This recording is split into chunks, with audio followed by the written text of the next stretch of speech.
estar iniciando nuestro seminario de esta ocasión, que se ha titulado, lo hemos titulado el ADN de nuestra iglesia, el río.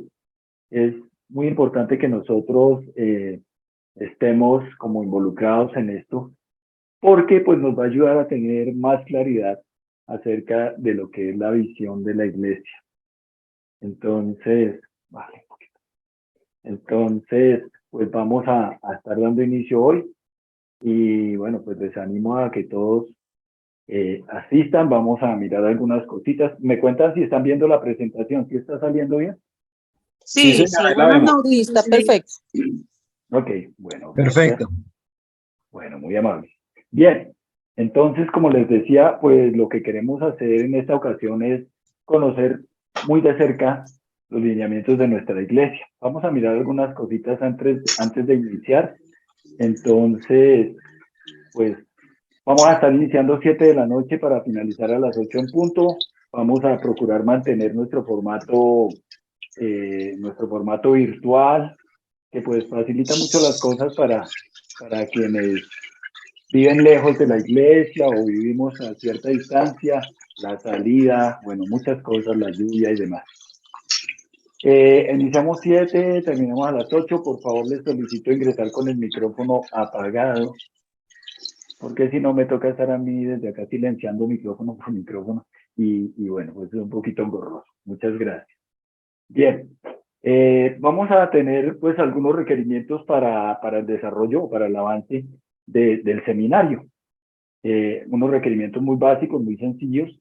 Les sugiero por favor a todos tener Biblia ahí, tener mínimamente la Biblia, una libreta de apuntes y bueno, y con qué escribir, ¿no es cierto? ¿Por qué? Porque vamos a estar trabajando muchos temas en los que es necesario ir clarificando conceptos, principalmente ir descubriendo cosas particulares de cada uno, cosas personales que en un momento dado vamos a descubrir a lo largo del seminario y que es bueno que vayan tomando nota, porque vamos a estar hablando de muchos aspectos relacionados con la teología de la iglesia, relacionados con nuestra propia vida. No vamos a hacer un curso de teología, ustedes saben que el discipulado no está enfocado en esa dirección, sino que nosotros vamos a estar trabajando en nuestras sesiones una dinámica que siempre hemos tenido.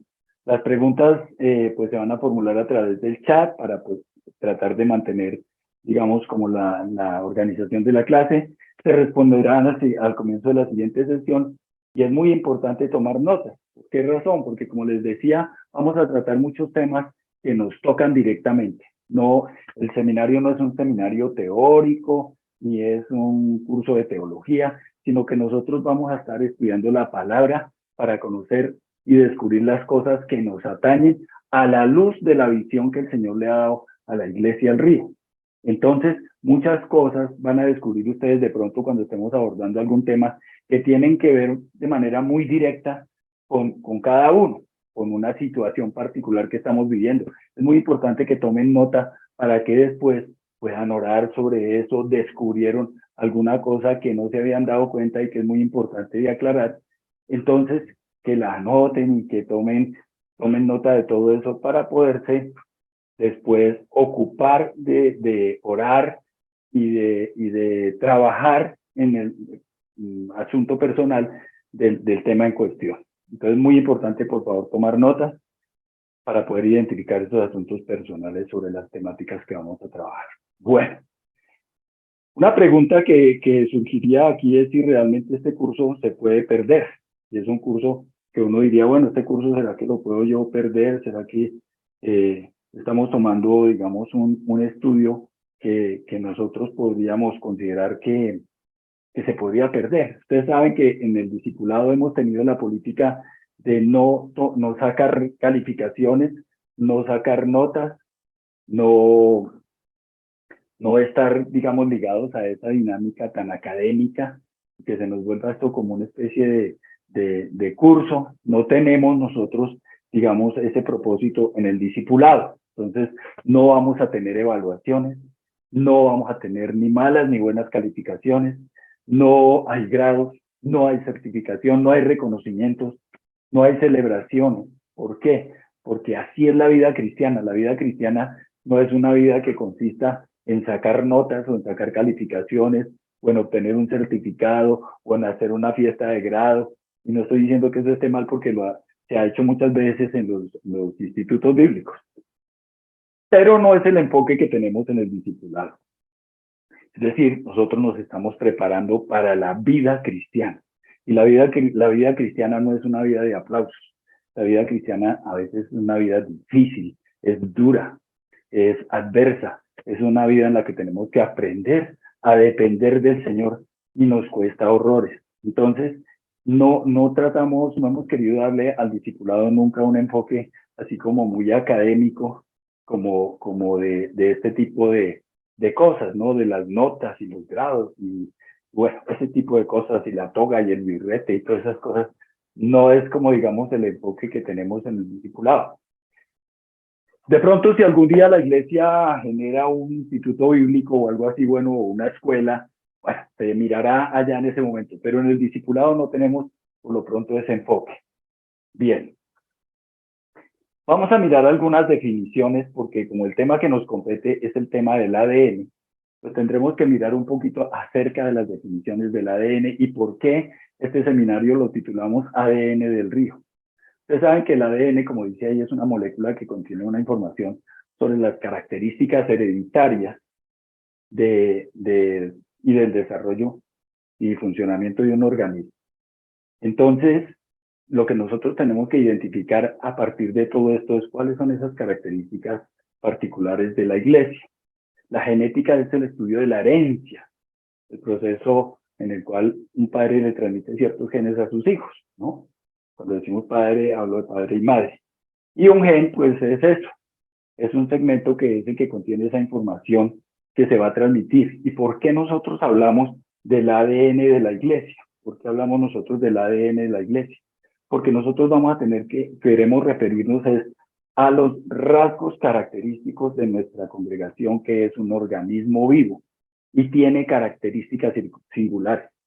Entonces, las iglesias son diferentes entre sí, así como ocurre con las personas, ¿no? Cada uno tiene sus rasgos característicos, sus maneras sus formas de hacer las cosas, su manera de ver el mundo, inclusive en el aspecto físico, ustedes saben que nosotros somos muy diferentes, tanto en lo físico como en lo psicológico, como nuestras capacidades, como en todo aspecto. Entonces, algo similar ocurre con las iglesias, y por eso es que hemos titulado el seminario el ADN del río. Les voy a pedir disculpas porque ando un poquito malo de la garganta. Por eso lo hemos titulado el ADN del río. Bien. Todas las personas somos diferentes en todo. Somos distintos en todo aspecto. Entonces, tenemos formas de ser diferentes. Si ustedes miran, nosotros en nuestro aspecto físico somos diferentes en todo aspecto. Hay huellas en todas partes. Ustedes saben que hoy en día la genética ha detectado pues que existe la forma de identificar a una persona por las huellas que hay en todo su cuerpo. Hoy en día, por ejemplo, en los aeropuertos, ustedes saben que existen las identificaciones biométricas que se basan en la lectura que hacen con una máquina, con una cámara especial del iris o de la estructura facial de cada persona, porque no hay nadie repetido. Tenemos formas de ser diferentes, modales, la apariencia física, la figura, agilidad, la agilidad mental, la forma de pensar. Entonces, todos somos diferentes, además de las huellas dactilares que nosotros comúnmente hemos conocido que se han utilizado para identificar o para hacer identificación de las personas. Tenemos muchísimos aspectos que considerar en cuanto a nuestra apariencia física y a las características particulares que se pueden detectar por medio de la tecnología hoy en día de cada persona.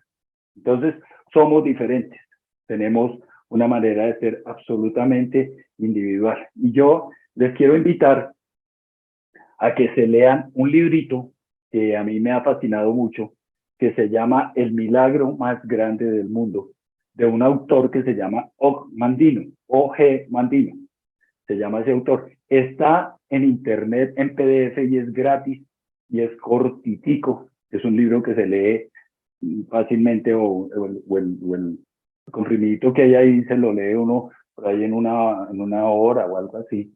Se llama El milagro más grande del mundo.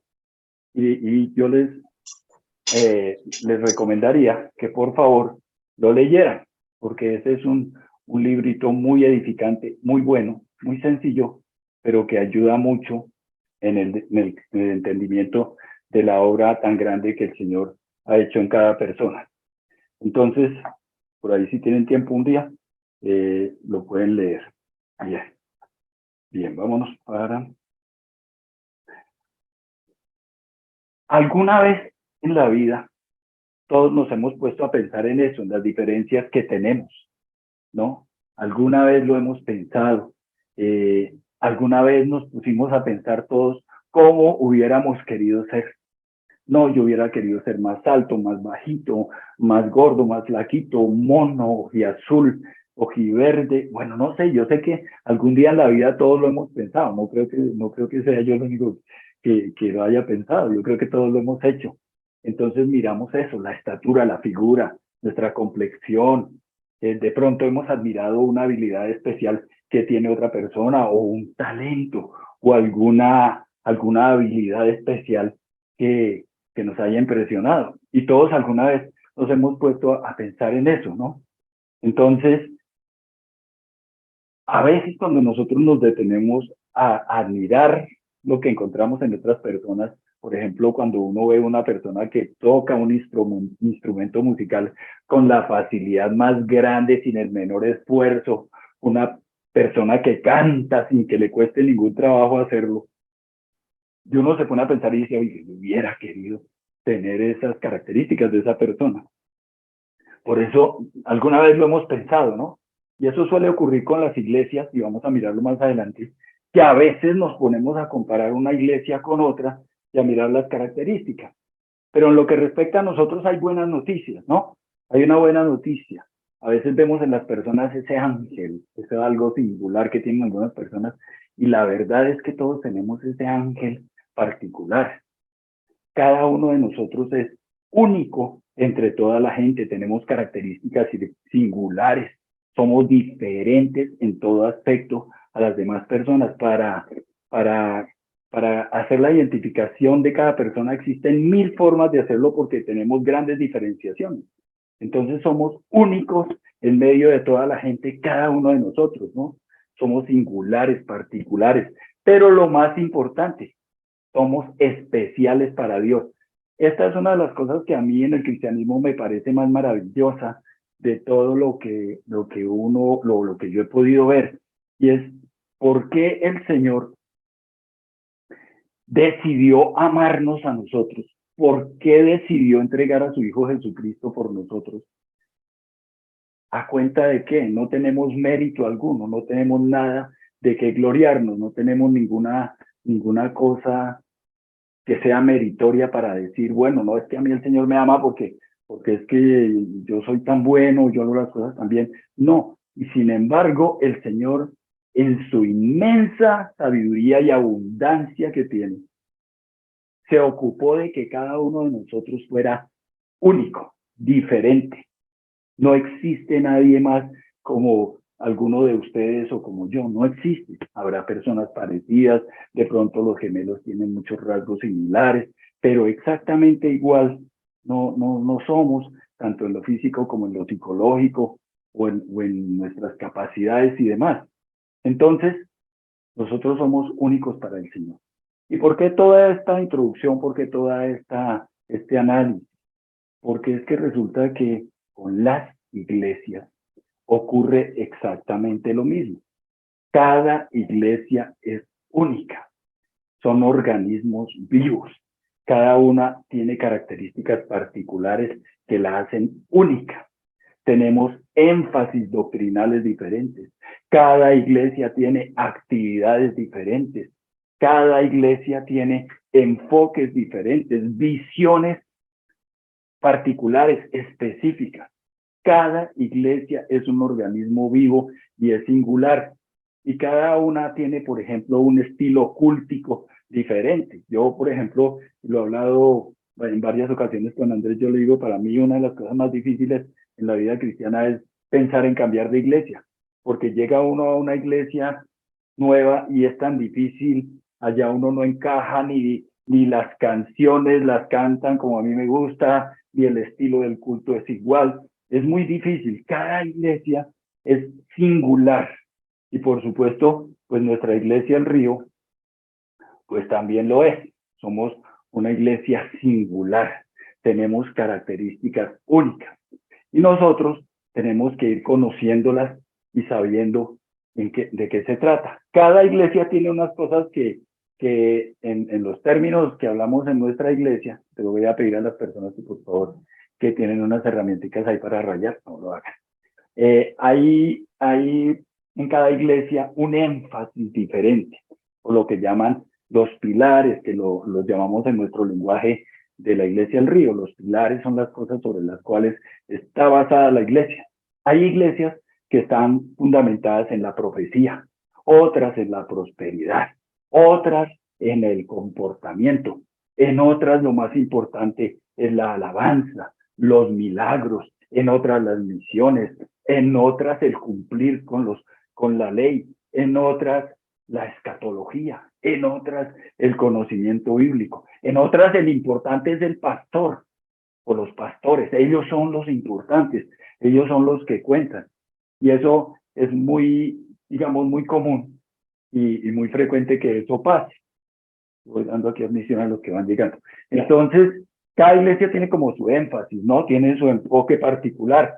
Entonces, nosotros tenemos que, cuando llegamos a una iglesia, y ahora lo vamos a mirar, identificar eso, porque nosotros tenemos que ver si tenemos congruencia con la visión, si la visión que tiene la iglesia, si es realmente algo con lo que yo me identifico, porque si no, eso es como un noviazgo. No me voy a casar con una persona con la que no siento afinidad, con la que no siento que pueda tener una vida tranquila, una vida productiva, una vida fructífera. Lo mismo pasa en la iglesia. Si uno se va a una iglesia, por ejemplo, yo no haría juego o no encajaría en una iglesia que se enfoca en la prosperidad. Yo no podría, porque comprendo claramente que eso es una teología equivocada, que no es buena, que no es lo mejor. Y así en muchas otras cosas. Hay iglesias que se enfocan en la profecía y entonces la gente va con la sed y el deseo y el anhelo de que le profeticen. A eso es que va. O van los que se centran en los milagros y hacen unos shows espectacularistas que a veces dan vergüenza realmente. Entonces, pues uno tiene que mirar a dónde se mete. Y en esto hay peligros, ¿no? Entonces, primero que todo, pues, no es bueno asistir a diferentes iglesias, no es bueno que uno asista a una y a otra iglesia. No, debiera uno verificar cuál es la visión y solamente asistir allí. Porque si uno asiste a diferentes iglesias, entonces hay personas que asisten a un lado y a otro y vienen aquí a pretender traer énfasis de esas iglesias que son las características de otra iglesia, traerlas a la iglesia donde está asistiendo, o digamos en este caso al río. No, yo quiero que aquí en el río también se hagan milagros como se hacen no sé dónde. O yo quiero que aquí en el río también se le haga énfasis a la prosperidad, como se le hace en no sé dónde. Y resulta que eso, aunque parece tan bonito, no es tan sano, ¿no? Imitar nunca ha sido bueno. La iglesia nunca debe imitar a otra. Cuando uno imita a alguien, generalmente no lo hace lo mismo. Las copias nunca quedan bien, ¿no? Entonces vienen los desacuerdos, vienen los inconformismos, vienen los desagrados, se vuelven críticos de todas, se vuelven expertos en todas, pero con ninguna se identifican. O sea, mucho interés en una y otra, pero finalmente con ninguna se identifican. Entonces, van a terminar alejándose del Señor, mucho menos acudir a lugares donde la doctrina es dudosa. suele pasar, suele ocurrir. Hay personas que asisten a lugares donde la doctrina es dudosa, que no es sana, que no es buena. Hablar de sana doctrina para nosotros es un chiste con Andrés porque las iglesias de sana doctrina no existen, pero se salen de los parámetros de la Biblia y empiezan a enseñar cosas que no son buenas y que finalmente llevan a la gente a vivir una vida absurda cuando ven que no se cumple lo que les predican, cuando ven que no pasa en la vida real, no suceden las cosas que allí les predican y que les dicen que deben suceder. Termina desmotivando, desanimando y a lo mejor alejando a las personas del Señor, ¿no? Hay que tener cuidado en nuestros tiempos. Ay, Dios mío, se me va a acabar la reunión. Me llegó un mensaje que la reunión se me va a acabar porque es que resulta que todavía no hemos activado la otra. Y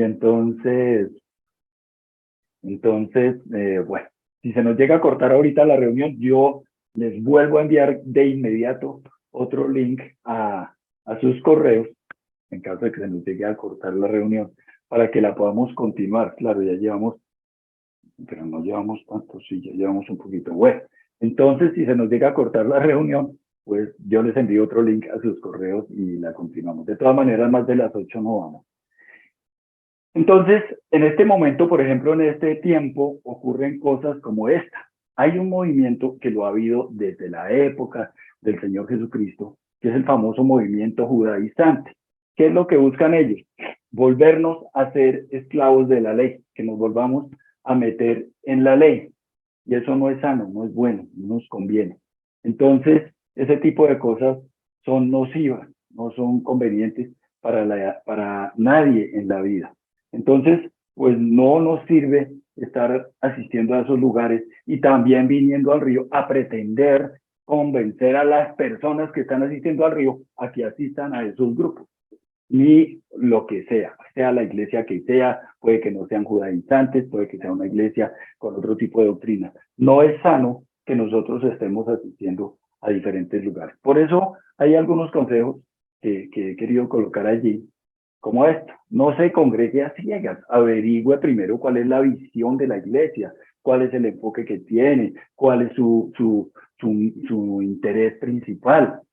Y por eso estamos haciendo este seminario, para que conozcamos estas características particulares del río, ¿no? Para que conozcamos estas características particulares del río. Conozca los enfoques que se tienen en la iglesia, analícelos, verifique si está de acuerdo con ello, busque identidad en la iglesia, pida la guía del Señor y tome una decisión.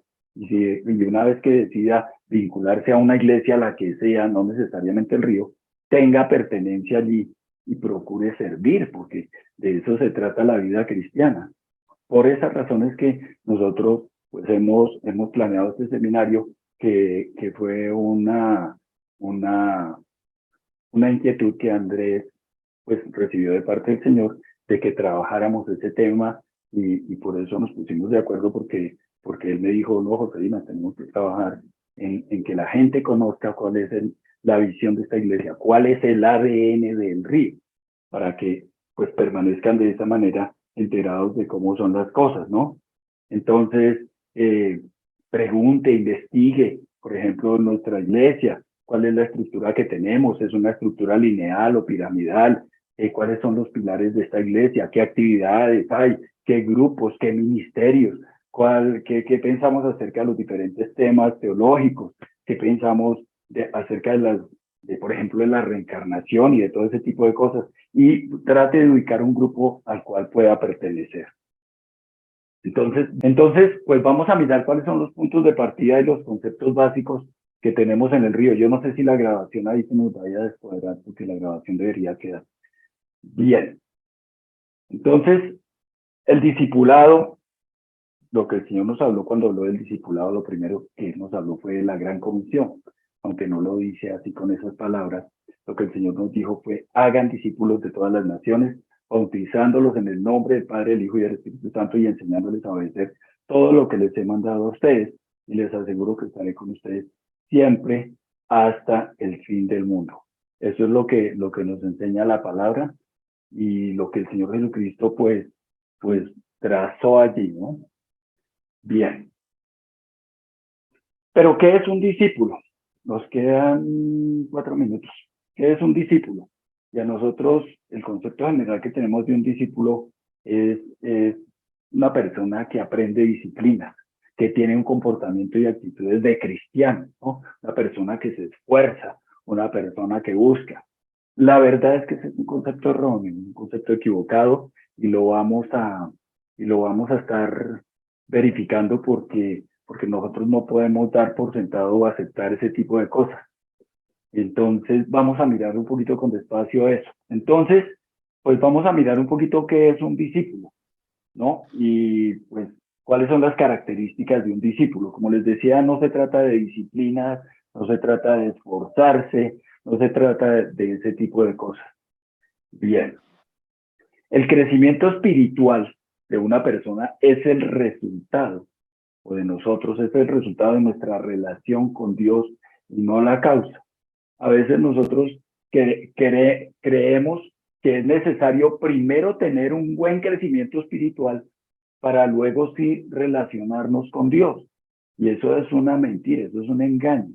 Nosotros no necesitamos haber crecido espiritualmente para podernos luego sí acercar al Señor. Eso no es correcto. Si nosotros pensamos de esa manera, pues estamos equivocados. El crecimiento espiritual surge de una relación con Dios. Y lo mismo ocurre con las disciplinas, ya lo vamos a ver. Surgen como resultado de tener esa relación con Dios. Entonces, el crecimiento espiritual es el resultado de la relación con Él y no al contrario, como normalmente uno piensa. Bien, entonces, cuando se habla de discípulos, como les decía, generalmente se habla de disciplina, se habla de comportamiento, se habla de hacer, y ese tipo de cosas distan mucho de lo que es verdaderamente ser un discípulo, ¿no? Nos hemos centrado mucho en el asunto del comportamiento, ¿no? Y la verdad es que nuestro actuar o nuestro proceder como hijos de Dios, y lo estamos hablando desde el enfoque que tenemos en el río, normalmente en la tradición, en la vida cristiana tradicional, se ha vuelto muy importante y por eso es que las iglesias caen en el legalismo y ustedes saben que aquí en el río Andrés ha abogado mucho porque logremos salir del legalismo, logremos salir de la religiosidad. No vamos a salir completamente nunca. Eso también hay que tener claridad. Nosotros no vamos a dejar de ser legalistas o religiosos completamente nunca. Eso es como cuando uno ha sido alcohólico.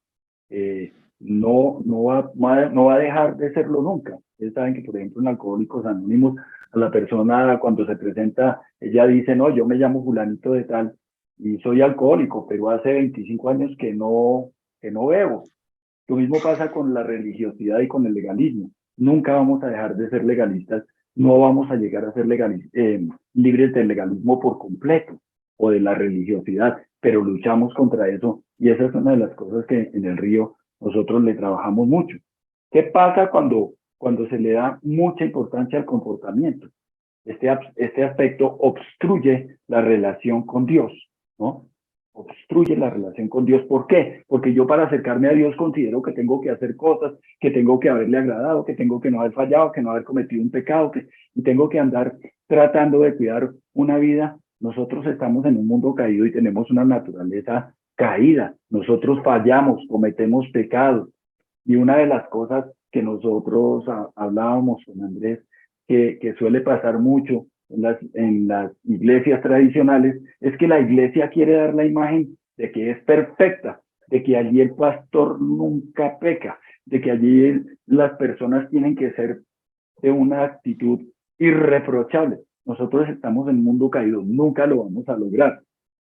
Entonces ese interés de tener un buen comportamiento lo que nos va a causar es un obstáculo frente al Señor. ¿Por qué? Porque nosotros siempre vamos a vivir con el cargo de conciencia de que no me puedo acercar al Señor porque he fallado, porque todos los días fallamos de alguna manera. Y nosotros tenemos en nuestro subconsciente esa mentalidad católico-romana de querer clasificar los pecados o jerarquizarlos. Entonces este pecado sí es muy grave, este no, entonces este es mortal, este es venial. Ese tipo de cosas carece totalmente de de sentido y carece de, de proveerle a una persona un buen rumbo. Eso no sirve para nada. Eso no es bueno. Hay muchas iglesias, perdón, que se empeñan en querer demostrar que todo lo hacen perfecto, que el pastor nunca falla, y el día que ocurre algo, un escándalo, tienen que andar escondiendo a la persona que falló y la terminan destruyendo y la terminan alejando del Señor. Eso no es algo sano, eso no es algo bueno.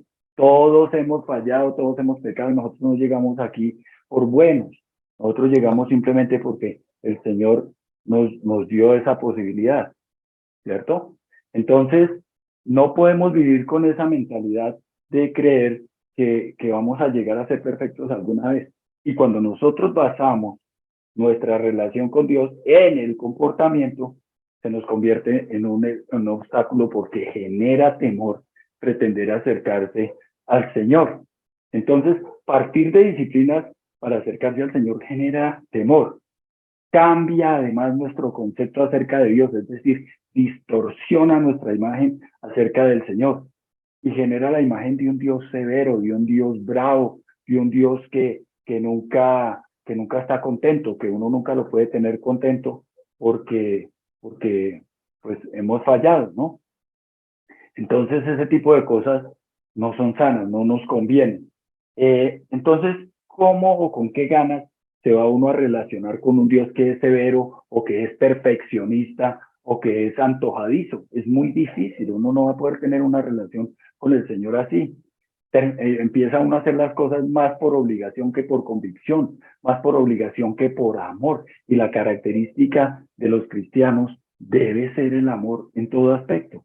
Entonces, si una persona cayó, por ejemplo, un predicador, a mí me gusta, o recuerdo mejor ese caso tan fuerte que todos conocimos de un gran predicador que se llamaba Jimmy Swaggart, y que el hombre cayó en pecado, o bueno, no sé, con alguna señora o la secretaria, yo no sé qué, y lo desecharon de la iglesia y terminaron sepultando un ministerio maravilloso que tenía ese hombre. Entonces, ¿por qué? Por el perfeccionismo, por el legalismo. Entonces eso no es sano, no es bueno. Esas iglesias terminan generando una apariencia, tratando de mostrarse como unas iglesias sanas, como unas iglesias buenas, y lo que hacen es sepultar a sus más importantes líderes porque un día fallaron.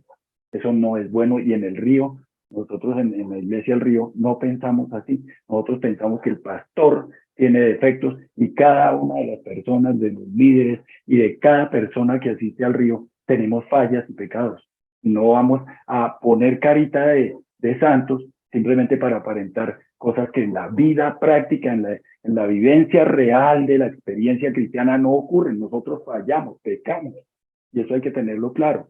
Si nosotros hacemos las cosas de esa manera, pues vamos a vivir con un concepto de frustración y de fracaso, y eso rompe nuestra comunión con el Señor. Por eso nosotros en el río, para que quede claro, no pensamos de esa manera. Pensar así nos termina convirtiendo en que yo soy mejor que los demás o no sé qué, y empieza una iglesia a convertirse en una iglesia legalista. Esas son las iglesias que generalmente se suelen llamar de sana doctrina, que de sana no tiene nada. Entonces, ese tipo de cosas no. Bien, otra cosa que hay que tener en cuenta es que cuando nosotros nos basamos en el comportamiento, nos terminamos convirtiendo en robots religiosos, sin la motivación principal del discipulado y del discípulo, que es el amor, basados en reglas, en disciplinas, en comportamiento, en conductas. Lo esencial en la vida cristiana es tener una relación con Dios. Y lo principal de nuestra relación con Dios es el amor, ¿no? Entonces, nosotros no podemos estar basándonos en el comportamiento, porque basarnos en el comportamiento nos va a destruir, porque nosotros no podemos siempre andar perfectamente, nosotros fallamos. Entonces, ese es el famoso evangelio del comportamiento. El buen comportamiento no es el evangelio de la gracia. Decimos que creemos en la gracia y no en las obras, pero a veces en la práctica, por estar cuidando el comportamiento, el evangelio de la gracia ni se proclama, ni se entiende, ni se vive. El evangelio del comportamiento es el fariseísmo.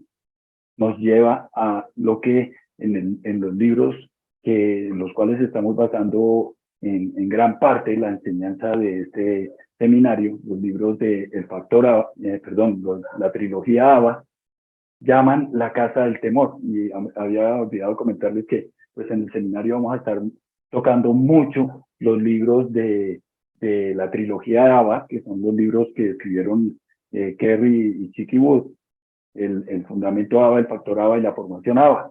¿Por qué? Porque esos libros contienen la teología de nuestra iglesia. Y por eso es muy importante este seminario, porque aquí nos vamos a empapar de qué es lo que se cree en el río, qué se piensa en el río, cuál es el enfoque que el Señor le ha dado al río.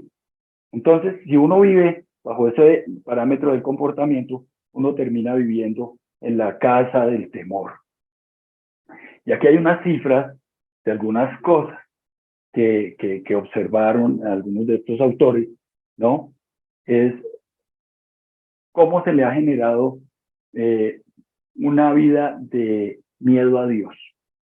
Entonces, ellos hicieron unos análisis y tomaron unas muestras en algunas iglesias en 2014 y citaban que más del 50% de los cristianos le temen a la disciplina de Dios. Imagínense que el 82% cree que a Dios le repugna el pecado y el 67% no cree en tener la santidad esperada por Dios. O sea, ¿para qué estamos aquí si vivimos con esos conceptos? Esos son datos tomados en iglesias cristianas, ¿no? Entonces, existe una perspectiva equivocada acerca del discipulado. Y si nosotros tenemos como punto de partida la idea de que Dios está enojado con nosotros, no importa lo que Él haga para mostrarnos su amor, siempre vamos a volver a caer en la mentalidad del esfuerzo propio. Y como les decía, si Dios permanece enojado, sería mejor que no estuviera cerca. Dejarte era tener uno una relación con un Dios que a toda hora está bravo, con un Dios que a toda hora vive mortificando. El Señor no espera perfección de nosotros porque sabe que tenemos naturaleza caída como resultado de Adán y Eva, de lo que pasó con Adán y Eva. Entonces, ¿a qué conclusión llegamos? Que tenemos que tener en cuenta que por nuestro pasado, bien sea católico romano o el pasado de otras iglesias en las que nos levantamos, hemos visto el evangelio con una perspectiva equivocada. Y eso es precisamente lo que en este seminario vamos a mirar para que entendamos cómo se piensa en el río, cuál es el enfoque teológico del río y por qué nosotros no compartimos este tipo de pensamiento. Pero podríamos tener otro enfoque y vivir en la casa del amor, ¿no? Necesitamos una relación con Dios que eche fuera el temor, la falta de confianza, la ansiedad, la culpabilidad, y vivir más bien llenos de esperanza, de gozo, de compasión. Es de esperar malas noticias a esperar buenas nuevas, de no esperar nada a esperarlo todo, de estar enfocados en el Señor. Entonces, en la casa del amor, que es a lo que el Señor nos ha llamado, en la casa del amor se vive muy distinto a tener todas esas cargas que nosotros teníamos. Y por eso yo les decía a ustedes, por favor, tengan una libretica y tomen nota de cosas que vayan descubriendo a lo largo del seminario que les van a aportar mucho a su vida. Anótenla. Nadie va a hacer examen, nosotros no vamos a hacer pruebas, no vamos a calificar nada. Pero si usted no aprovecha las cosas que vamos tocando, pierde el curso. Lo pierde usted solo. Nosotros no vamos aquí la idea no es que se raje nadie, pero se pierde el tiempo si no aprovechamos tomar nota de estas cosas que son esenciales en la vida cristiana.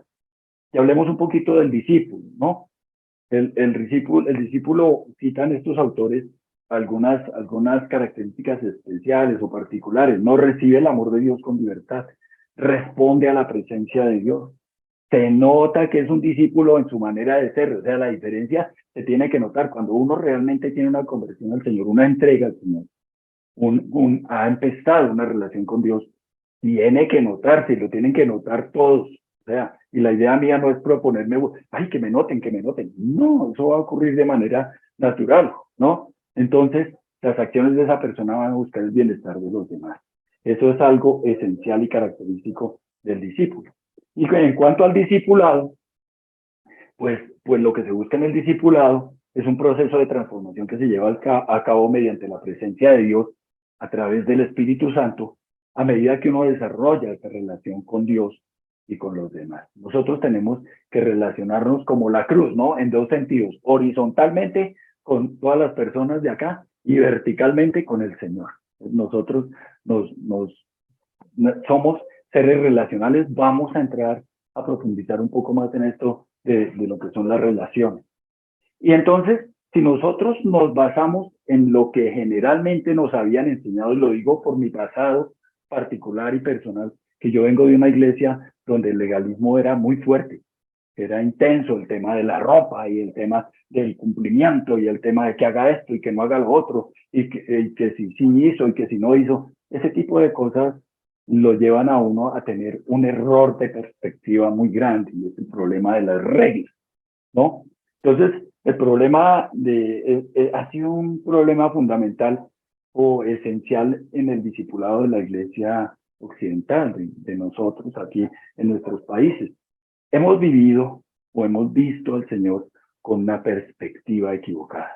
Necesitamos cambiarla. Nosotros necesitamos tener un tipo de relación diferente con Dios, una relación basada en el conocimiento del amor de Dios, de su forma de ser. Es muy importante conocerlo a Él, no basados en principios ni en reglas, ¿no? Entonces, no se hacen discípulos fijándose en el comportamiento, tampoco en las disciplinas. No, que es que yo oro no sé cuántas horas y que yo sí voy a los cultos entre semana y que yo asisto a la reunión de no sé qué. Eso no es el punto, eso no tiene ningún valor y eso no es lo que al Señor le interesa. Si nosotros vivimos pretendiendo impresionar al Señor con esas actitudes, estamos muy equivocados. Eso lo traemos de pronto de nuestro inconsciente religioso del pasado. Cosas que hay que ir corrigiendo en nuestra vida y que es muy importante que ustedes tomen nota o todos tomemos nota para lo que es nuestro enfoque en la iglesia. Entonces, para mirar, digamos, lo que llamarían la clave del discipulado, nosotros tenemos que mirar los enfoques que el Señor Jesucristo hizo con sus discípulos, ¿no? Entonces les enseñó acerca del amor y les planteó acerca del primer mandamiento: amarás al Señor tu Dios con todo tu corazón y con toda tu alma y con toda tu mente, etc. Pero primero hizo que estuvieran con Él. Miren ustedes que aquí surge todo este concepto del relacionamiento. Designó a 12, a quienes nombró apóstoles, para que lo acompañaran y para enviarlos a predicar y ejercer autoridad y para expulsar demonios. Es decir, el Señor lo que hizo fue que lo acompañaran, que lo conocieran en su amor, saber quiénes eran en Él o quiénes somos en Él y que tuvieran una relación con Él. Esa fue la clave, tener una relación con Él. Y de esto debe partir todo. Esto debe basarse en una relación con el Señor. A veces nosotros le damos más importancia a nuestra relación con la iglesia, a la apariencia, a tratar de quedar bien. Eso, yo, por ejemplo, que estuve en iglesias religiosas, lo tenía muy marcado. Okay. Eso era muy importante. Y lo mismo llegar el domingo con la mejor ropa, hay que ir bien vestido. Uno a la iglesia del Señor no viene vestido de cualquier manera. Y entonces yo a veces me cuestionaba porque nosotros en la casa orábamos a veces en la mañana y en pijama, y entonces decían a uno, no, pero es que uno para el Señor el domingo se viste de la mejor manera. Y entonces, o sea que cuando yo oré en pijama estaba pecando porque estaba en pijama. No, todo ese tipo de cosas tenemos que sacarlas. Partimos de una relación íntima y personal con el Señor.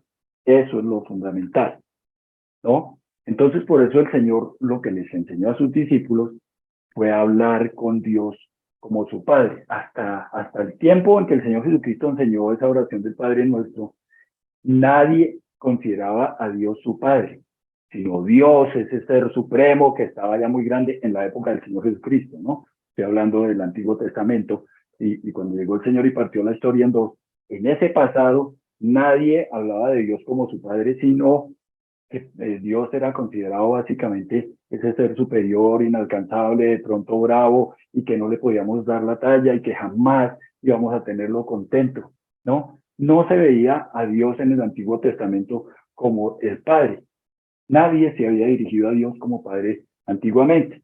Pero el término que el Señor utilizó iba mucho más allá, que fue Abba, que Abba es es un término mucho más íntimo, como decir papi o papito. No sé cuál sea la traducción precisa, pero es un término mucho más cariñoso y más íntimo.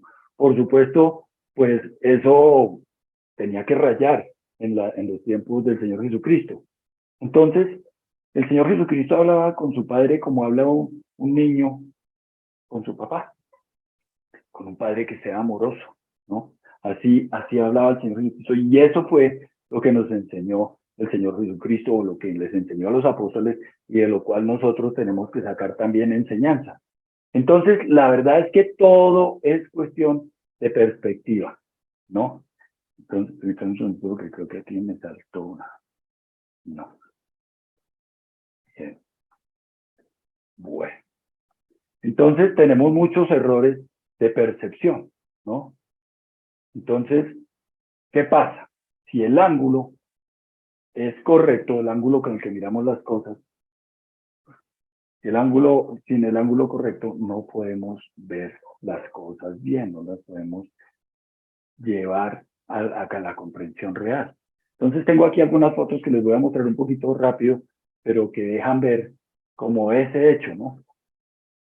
Como ese hecho. Miren ustedes, dependiendo del ángulo que uno vea, pues se puede estar llevando una imagen equivocada de las cosas. Lo mismo pasa con nosotros, que podemos tener una imagen equivocada del Señor por la perspectiva con la cual o desde la cual mejor lo vemos, ¿no? Entonces nos llevamos una imagen equivocada de algo que está pasando, pero es por la perspectiva. Entonces, si el ángulo no es correcto, pues fíjense ustedes que no podemos ver bien lo que está pasando. Y ahí, por ejemplo, está una persona que lleva un espejo en su hombro y pareciera que no tuviera cabeza, pero no es por eso, es por que el ángulo o la perspectiva no es correcta. Miren ustedes, hay muchas fotos o imágenes que nos permiten ver esto. Aquí la de los caballos, que bueno, cuántos caballos hay, que no sé qué. En esta otra también podemos ver, ustedes ven ahí que parecieran dos ancianos, pero sin embargo, ahí hay unas personas tocando guitarra y bueno, no sé, depende del ángulo, de la perspectiva con la que nosotros miremos. Si el ángulo no es correcto, no podemos ver bien. Entonces miren ustedes que, por ejemplo, ahí se ve una cara, pero en realidad hay unas personas y todo eso. ¿Por qué? Por el ángulo con el que miramos. Igual ocurre acá donde hay muchos más venados de los que uno ve, porque uno solo hay allá abajo, pero no, entre los matorrales se ven muchas más cosas. O aquí, donde aparece un bebé que tiene uno que detenerse a mirar un poquito y si no, no lo ve. Pero ahí hay un bebé, como ustedes lo pueden observar. Entonces, aquí tenemos que llegar nosotros a entender que en la vida espiritual y en nuestra relación con Dios suele ocurrir lo mismo. Tenemos una imagen distorsionada acerca de Dios, una perspectiva equivocada acerca de Dios, y las ideas cerradas acerca de Dios nos alejan de Él. Más adelante vamos a mirar algunos versículos que muestran cómo Jesús es la imagen perfecta del Padre. Las ideas cerradas acerca de Dios nos alejan de Él. Y aquí hay un concepto esencial que es muy importante que nosotros lo tengamos. Lo que uno cree acerca de Dios determina o define todo lo que uno cree acerca de todo lo demás, de todas las cosas en la vida. Si uno tiene una imagen o una perspectiva distorsionada de Dios, tendrá una perspectiva distorsionada de todas las demás cosas en la vida. Si Dios es amor y no siento deseos de estar con Él, ¿será que podría tener una idea equivocada de Él? ¿Será que realmente no estoy creyendo que Él es amor como me lo han enseñado? ¿Será que no lo estoy realmente creyendo? Bien, Jesús es la imagen más clara y perfecta de el Padre. Bien. ¿Por qué necesitamos una perspectiva correcta acerca de Dios? Porque una imagen falsa acerca de Dios nos da una imagen falsa de la realidad. Y esto tiene 4 consecuencias. Primero que todo, produce separación de Dios. ¿Cuándo? Cuando tenemos una imagen distorsionada de Dios, cuando creemos de Dios las cosas que no son de Él. cuando pensamos de Él equivocadamente. Esto produce distanciamiento o separación del Señor, ¿no? También produce separación de uno mismo, porque se produce una ruptura espiritual, ¿no? Se producen desequilibrios psicológicos en uno cuando uno dice, no, pero yo creía que Dios hacía tal cosa y no la hace. Entonces, qué decepción, qué vida tan difícil, no entiendo, me confundo. Y termina uno también con unos desequilibrios psicológicos, con unas inquietudes, con unos cuestionamientos muy grandes que le traen en un momento dado hasta traumas a uno.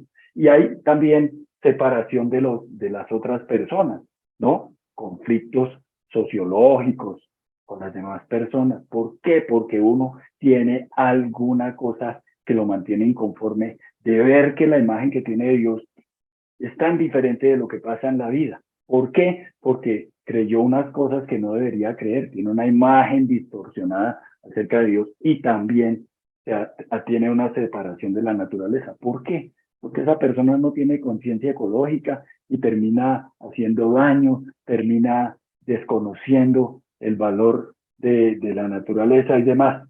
Esas son algunas, digamos, de las consecuencias de esa distorsión. Bien, hay dos cosas bien diferentes, nos queda un minuto, que son, una es saber de Dios y otra cosa es conocer a Dios. Y saber es diferente de conocer, ¿no? Tener información no significa conocer. Y es el gran problema de la problemática actual, tener una imagen distorsionada de Dios. Entonces, uno sabe que una persona existe, pero la conoce solamente cuando convive con ella, cuando se relaciona con ella. Uno conoce cuando se relaciona. Y para conocer a Dios uno necesita relacionarse con Dios. Y por eso esos conceptos van encontrados cuando la gente dice, no, yo cuando esté orando bien y cuando sea bien correcto, ahí sí voy a la iglesia, ahí sí vengo. No, no va a pasar nunca, ¿no? Nosotros no podemos seguir viviendo más con esas ilusiones falsas, ¿no? Cuando uno tiene una relación con la persona es que realmente la conoce. Entonces, en ese trato de conocer y darse a conocer, entonces es que uno verdaderamente conoce a la otra persona. Tener información no es conocer. Y nosotros nos hemos conformado con tener una llamada sana doctrina que les decía hace un rato, y es eso, creer uno un poco de cosas que generan en uno distorsiones acerca de lo que es el Señor. Entonces es tiempo de que nosotros nos despojemos de esas ilusiones ópticas de quién es el Señor.